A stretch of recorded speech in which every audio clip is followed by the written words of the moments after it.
Radio Warwickshire.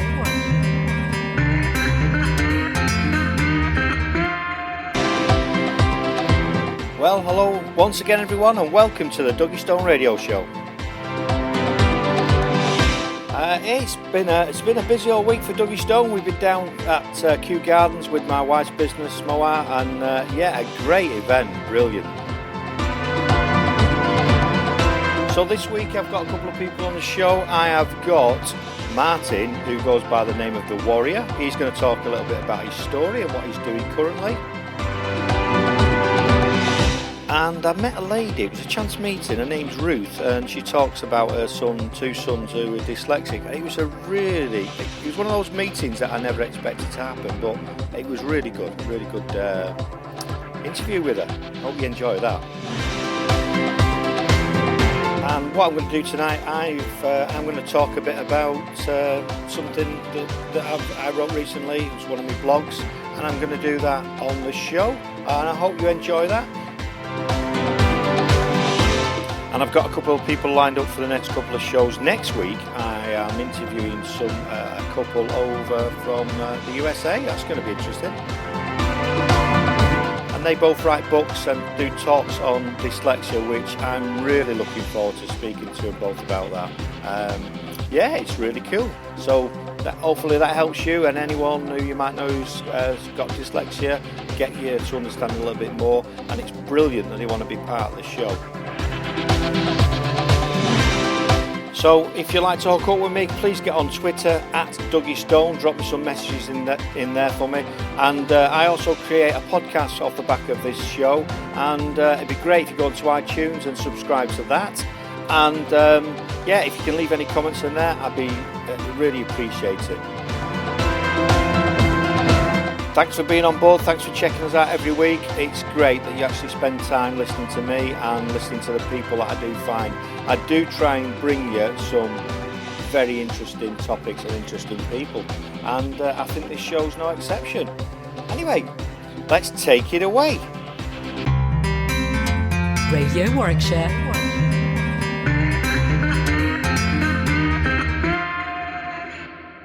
Right, you've got me for a bit now.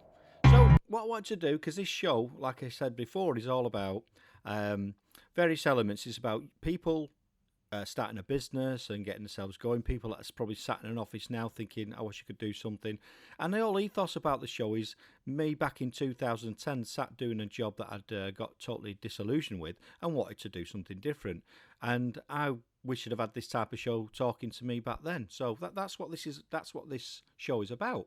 And I'm also passionate about dyslexia and looking at adversity.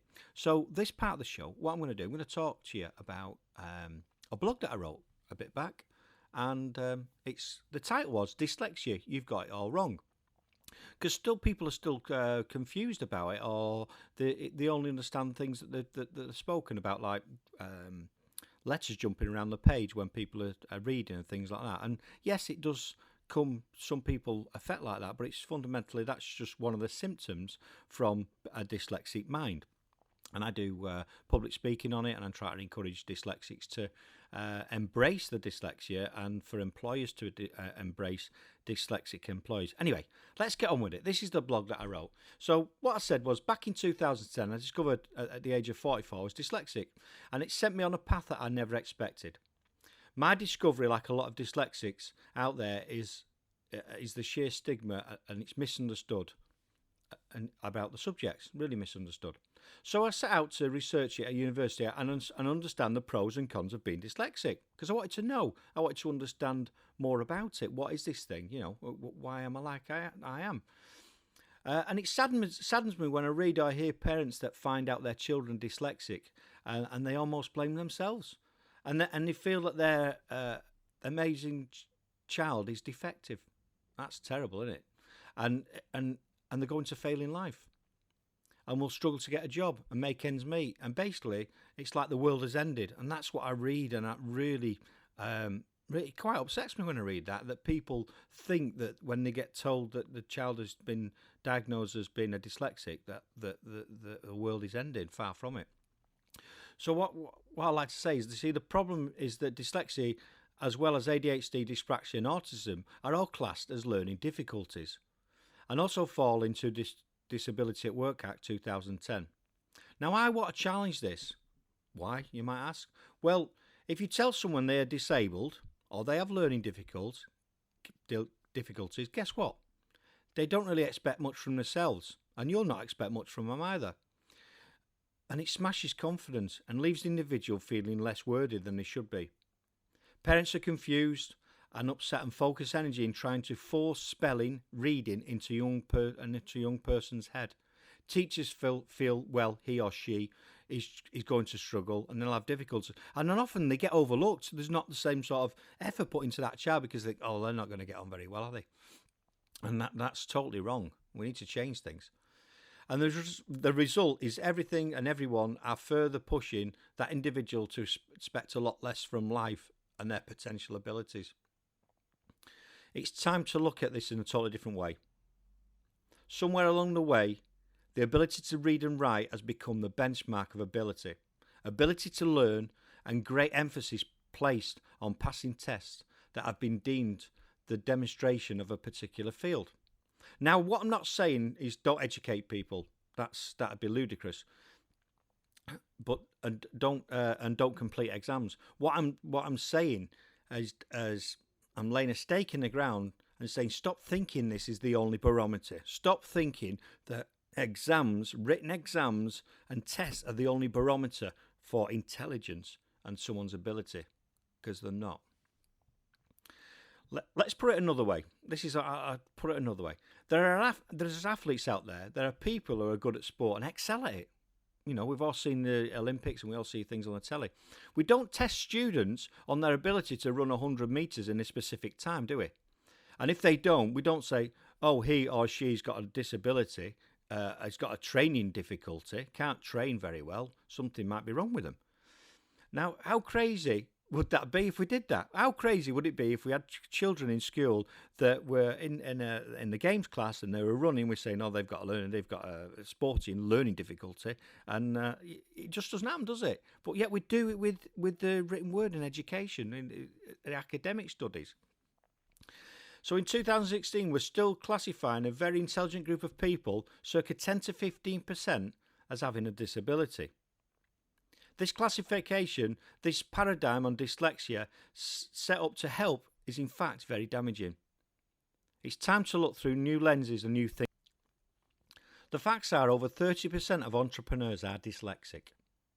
These people that are all the time in education and employment are made to feel that they are not 100% human being. Can you see the madness in that? I know a large number of successful business owners who are dyslexics. Their ability to create amazing companies, develop new products, services, or solve problems is simply magical. Why are they entrepreneurs? Well, their minds may not have the same flair for academic studies in the same way as other students. Their abilities are far greater than that. It's almost in another dimension of thinking.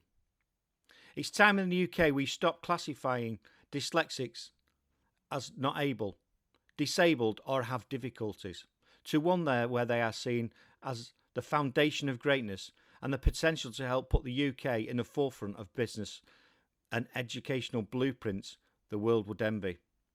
That's what I believe. I believe we should focus on what dyslexics are destined to be. The great thinkers, they make exceptional leaders. Yeah, they might get their ABCs wrong, they might struggle with mathematics, whatever the case may be.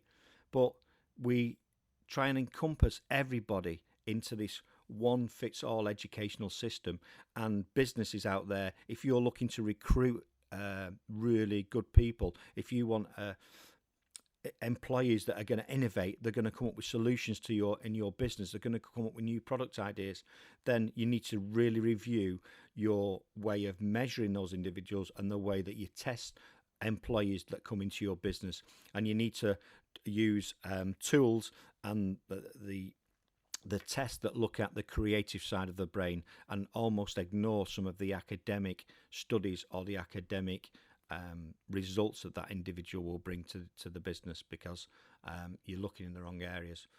So anyway, I hope that helps. That's what I'm all about. That's what I really, that's what I think, and that's what my research told me. And anyway, all I'll say is dyslexics rock. Radio Warwickshire.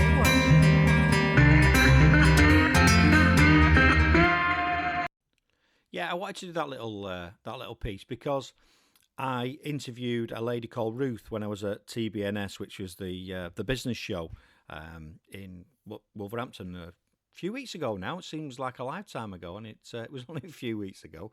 But anyway, she came onto the stand that I was running with my good friend Tanya, and Tanya got talking to her, and she started to tell her about a story about her two sons and about them being dyslexic, and well, we had to go off to one side and I had to interview her.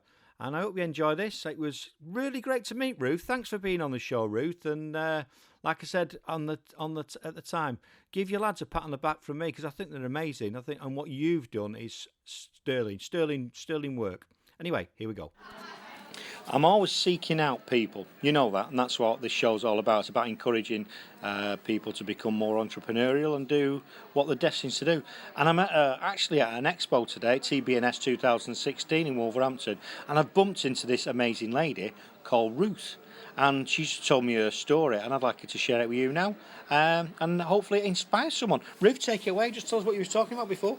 Right, so I'm Ruth. I had 25 years teaching experience in education, and just over a year ago I had a big emotional meltdown in the school that I was working in, and I realised I needed to do something else different with my skills. So I went out and decided that I wanted to see what the life was like as a business owner. While being out, I found out some information about Wellbeing Charter and how by looking after your staff, making sure they're engaged and motivated, how that can also impact the workplace. So one of the things I'm doing is training up as a verifier now because I'm really, really passionate that an employer shouldn't go to work one day and end up at home for 2 months because of the fact that they weren't looked after by their employers. So, that's one thing I'm really, really passionate about. And over this year of being out, I've learned so many different skills now that I've written a book. Wow. And the book's called Say Yes to New Opportunities. Brilliant. That's coming out later this year. But the whole thing about having opportunities was really important to me because, I have two sons as well who are both dyslexic. My eldest one was so bad he had a statement, couldn't read and write when he went to secondary school. But I was so, pushing that don't let your dyslexia prevent you from learning. Oh, I love it. So, I made sure that they got the help that they needed because they were right orally. Yeah, they were. Yeah. But it's just they couldn't put it down on paper. But over time, you made sure they got the help that they needed. And last year, they both graduated with their degrees. So, that's absolutely superb. Yeah. That is absolutely brilliant. And I know how that feels because I'm dyslexic. Yeah. Just told you that. And I graduated with a master's degree. And so I don't know how you feel as a mother. You must be so proud. I'm so proud, yeah. It's like at home, they've got their graduation pictures because they both graduated last year. They're not twins, by the way. But it's like when they come home and they think, Mum, you know what, you really pushed us to do this. Yeah, and that's beautiful. Yeah. Beautiful. And a lot of their friends they haven't even graduated and they're sitting down and thinking we used to look up to them, that they were doing so well in school and now we've passed them and we've got our degrees and we're both working. So I say to people, don't think about where you start, think about where you can go to and what opportunities can come your way. That's great. And, ask for help. Yep. And just realise that, you might have a different way of doing things. And just because you have a different way of doing things doesn't make that one way is right than the other way. You need to make sure you do what's best for you. Because most things are set up that it's work and education is set up for the masses. They're set up for the majority, not the minority. Yeah. And that's a shame. And I think that's what I'm trying to do is change it. And I'm so glad I've bumped into you today because that's a great story. And that's really interesting because one of the chapters in my book talks about being the minority, not the majority. Yeah. So I'll actually think about, you can stand out, and by standing out, you can actually do so much better than others. I'm talking to you, but I'm going to throw a bit mine in. Yeah. But every minority needs a voice, don't they? Every minority. Yes. And I believe I want to be that voice for the dyslexic community because I know a lot of people talk about it, but I want to change the perception. And it's stories like you've come up with not story, but your story and Yeah. your son's story, which is really interesting to me and hopefully interesting to people out there, because you've not sat back, you've gone and followed your passion. You've helped your sons, and that's what dyslexics need. They need Yeah. confidence, and they need someone to believe in them, and you've Yeah. given them that belief, and that is amazing. So, you. tell us a bit about your business, because this is only a short, sharp one. Right, so my business is called Listening to Your Voice, and it's about making sure that we look after the well-being of our staff. So it's seeing how best do people work. So this whole big thing about dyslexia. Oh, yeah. You know, not everybody wants to be up front. Some people want to be in the background. Yeah. Some people need to be told exactly what they need to do. Other people can do it on their own. So this is about you as an employer. How do you know how best your employees work? So part of this is doing an audit to see how, what motivates them to work. Then why you know how they work, then making sure you give them those systems that they need to work. Yep. And if you give them the systems that they need and you help them, people asking doesn't mean that you're weak. Actually, by asking for the help you need, then it makes you stronger. And then by meeting the needs of the employer and also the employee, then that can improve the productivity of your business. For sure. Yeah? For sure. So where can people find you then, Ruth? Right, so if you want to contact me, you can reach me. My website is www.listeningtoyourvoice.co.uk, or you can email me on ruth.pearson@listeningtoyourvoice.co.uk. That's brilliant. So glad to have bumped into you today. Carry on with your journey and let us know. I'll send you some details. Let me know what you're doing and give you lads a pat on the back from me. Thanks very much. Nice to meet you too. Radio Warwickshire.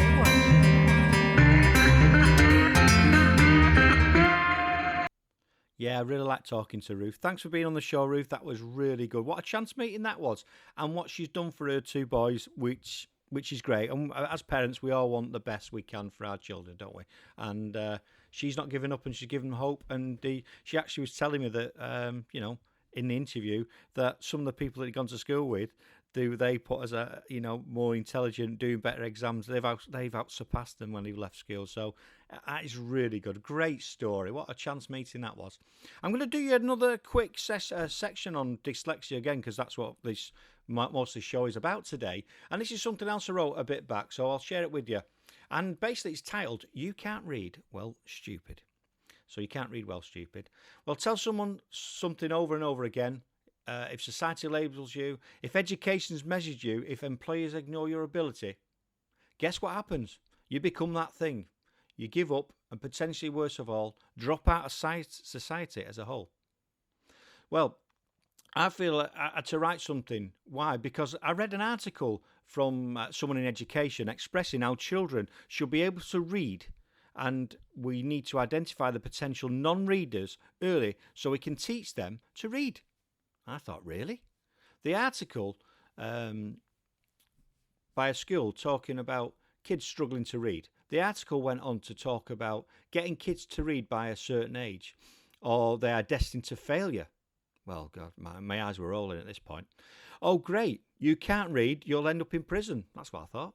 It's true, the prison population has a high proportion of, let's call them non-readers, for want of a better word. Having low literacy is not the reason they are criminals. It's because a vast proportion of them, let's call them dyslexics, have never been given a chance. They've been cast aside because they don't fit into the mould. They don't fit into the sausage machine of education, and then they struggle to gain a decent paying job. And the entry tests for businesses aren't suited. So education is important. I've said that at the start of the show. Language, reading and writing is important. I'm not saying it's not. However, we don't need everyone to be exactly the same or fluent in a certain communication method to be intelligent or successful. For some reason, the highest regard has been placed on grades or levels of a certain way. There's an old saying, there is more than one way to skin a cat. When it comes to language, apparently there is only one way. If you cannot master the skills, then there's a problem with you and not the system, apparently. So, if you've ever been, I want you to think about this now. If you've ever been to a country where you don't speak the language, on holiday, and you struggle to read the menu, or struggle to get your point across, or to be understood, for some simple directions as an example, how did that make you feel?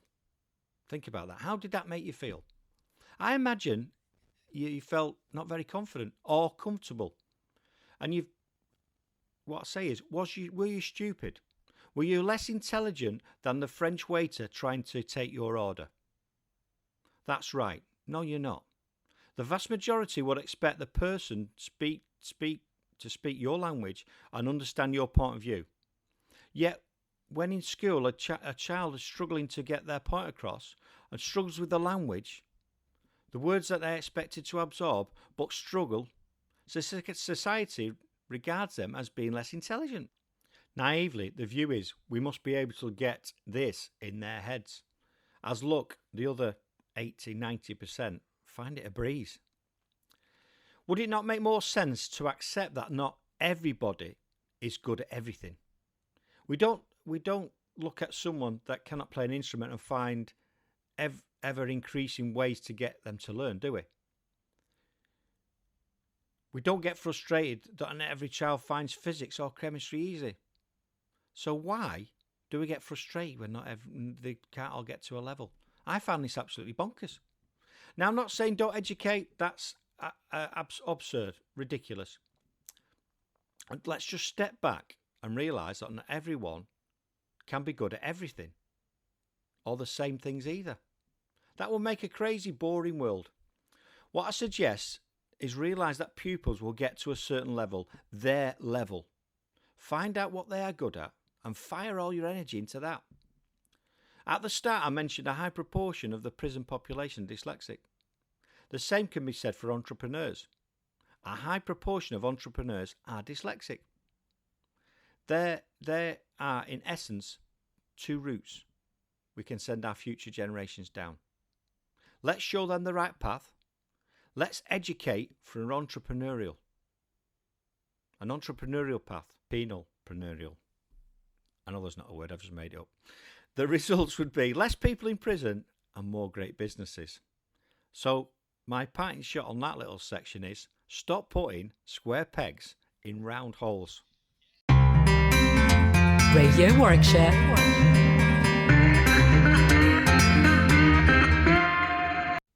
Well, I hope that made sense to you. Because what I'm trying to get over, obviously, is let's look at things differently. Let's look at things differently. An example of that is I want people to also look at adversity differently, because we all suffer from adversity at some points in our lives, some more than others, some have a really rough deal. Yeah, my next guest has had a pretty darn rough deal, I can tell you. He goes by the name of the Warrior. His name's Martin.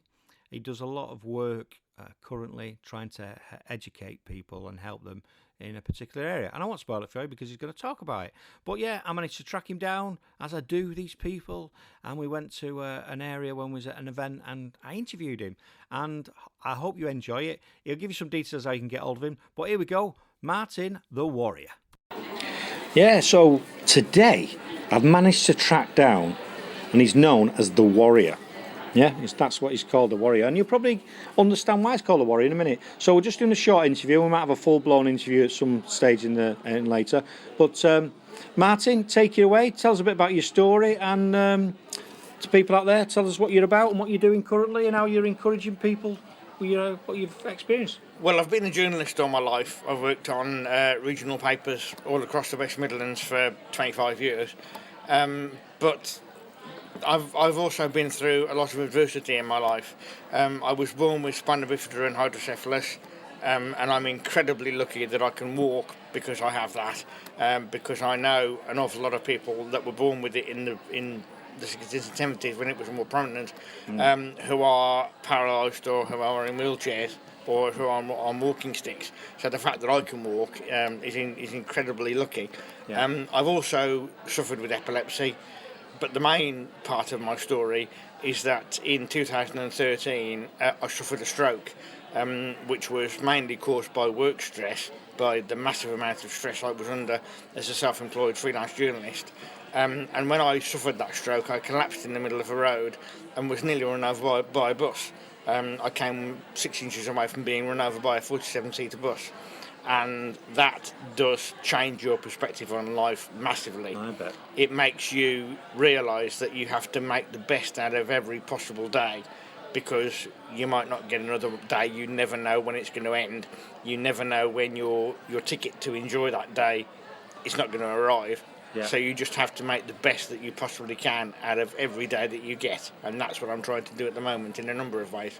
Yeah. So I know what you're about and what you're doing. So what do you do with that? You've obviously using that adversity you've had, which I think is amazing, because you've suffered quite a lot, and a lot of people could probably give up. And your story is quite compelling, really. So you've took that adversity and all those issues, and you're now helping other people with the things you're doing, aren't you? Yes. Well, what I do now is that I speak and talk and write about stroke education to educate people about the things that can cause stroke, like work stress. I try to work with people who do first aid to help people who maybe might see someone having a stroke in the street and think, what do I do? Because in that kind of situation, people can freeze. Yeah. But you need to be aware that there are things you can do to help that person, and also to help people rehabilitate from having a stroke. Because believe me, when you've had a stroke, it's very easy to just give up on life, to just sit there and stare at the walls. Well, I had my stroke when I was 49, and I thought I was far too young to just give up and stare at the walls. So I'm determined to go out there now and try and help people in any way that I can to get over this. Yeah, spreading the word. Because you do public speaking, haven't you, obviously, on this. And I know you're travelling, even though it must be quite difficult for you, and it's tiring, because I know that you, after the stroke and the conditions that you've got, it exhausts you, doesn't it? So you travel up, you've been going up to Yorkshire, aren't you? Stroke fatigue is a million times worse than I'm tired fatigue. Yeah. It really does knock you sideways, and it can knock you sideways for days at a time. But yes, I'm in the next couple of weeks. I'll be travelling up to Newcastle to do a talk, right. And I've also just now in the next couple of weeks I'll be up in Manchester doing a talk as well. So yes, I try and get my message out all across the country as much as I possibly can. But I do have to be aware that fatigue does catch me, so I can't be out doing it 5 days a week, because that's just going to be way too much for me. No, I understand that, and I think it's important for people to be aware of various things. I mean, even you don't mind, even when I was younger, I knew one of my friends had spina bifida, was in a wheelchair, and I presumed everyone with spina bifida was in a wheelchair. So, I mean, I'm 50, and I've only just realised that's not the case. And to carry on with it, it's just, yes. Well, I have to say, when I was growing up in Kidderminster in the 1970s in Worcestershire, I was part of the local spina bifida help group, although they didn't call them help groups in those days. Yeah. And there were probably 15 or 20 kids of my age, sort of 10, 12, that sort of age, who were in the group. And I was the only one of those 10 or 12 that wasn't either in a wheelchair or on walking sticks. Yeah. So I consider myself to be immensely lucky to be able to do that. Yeah, unlucky but unlucky. Yeah, I get that. So the stress thing that you're doing, because obviously that's what's you believe caused your stroke. What would you advise people that are listening about? About that, about avoiding, what they can do to avoid it, really? Well, my stroke was primarily caused by work stress, and self-employed people in particular are incredibly prone to work stress, because they are incredibly prone to thinking that there's 28 hours in a day and they've got to work all of them. Yeah, I know, we all do it. We think our business becomes us, doesn't it? And we don't know when to stop. So, yeah, like I say, I'll probably get you on for a full blown. I want to cut it off there so that I can segue that into the end of the show. So, end of the show. So, where can people find you, Martin? They can find my blog at askthewarrior.com. That's the best place to find me. They can also ring me on 07905 115 014. But as I say, I do a blog weekly at askthewarrior.com, in which I cover all aspects of stroke education. And you can message me through there. Oh, cool. So Ask the Warrior, yeah? AskTheWarrior.com, cool. Yeah. Lovely. Well, thanks for coming on the show today, Martin. Really appreciate it, and keep fighting. Thank you. Well, that's another show coming to an end. They go so fast, don't they? I hope you enjoy them, and thanks for tuning in. I can't thank you enough. And I'd love to hear what you think about the show. So if you get onto Twitter and do at Dougie Stone, drop me a line, link up with me, and I'll respond to you. Might not be straight away, but I'll try and get back to you as soon as I can. And if you've got an interesting story about dyslexia, business, or adversity, why not drop me a line? I'll try and get it on the show, either in person or we'll do it over a Skype interview like I'm doing next week for my next show, which is 2 dyslexic experts, which I'm really excited about. So anyway, you've been amazing. I've been Dougie Stone. And remember, you're never alone once you've met Dougie Stone. Radio Warwickshire.